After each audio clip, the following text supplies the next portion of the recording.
மக்களுக்கு ஒரு மாற்றம் வேண்டும் அப்படின்றதுக்காக தான் வந்து வந்து ஒரு நிகழ்ச்சிய முன்னெடுத்திருக்கிறாரு.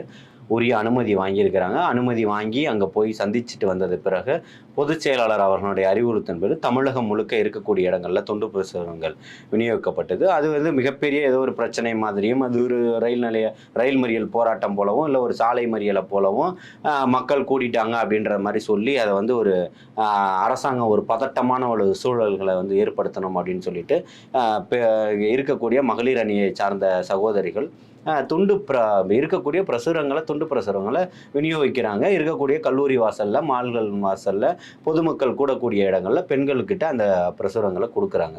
இத வந்து ஒரு பதட்டமான சூழலுக்கு வந்து அரசாங்கம் கொண்டு போய் உடனடியா கைது செய்யப்பட்டு மண்டபத்தில் அடைக்கப்பட்டு தேவையற்ற ஒரு பதட்டத்தை ஏற்படுத்துது.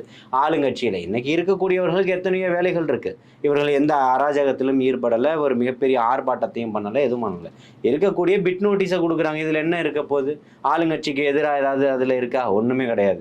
இருக்கக்கூடியவர்கள் பெண்கள் பாதுகாப்பா இருங்க. உங்களுக்காக நான் இருக்கேன். உங்களுடைய அண்ணனா நான் இருக்கேன். நிச்சயமா இங்க மாற்றக்கூடிய விஷயங்கள் நெறைய இருக்கு. 2026ல மாற்றலாம். மாற்றக்கூடிய காலம் நம் சக்தியும் நம் கையில இருக்குன்ற மாரி குடுத்திருக்கிறாரு. இதுல என்ன இருக்குது?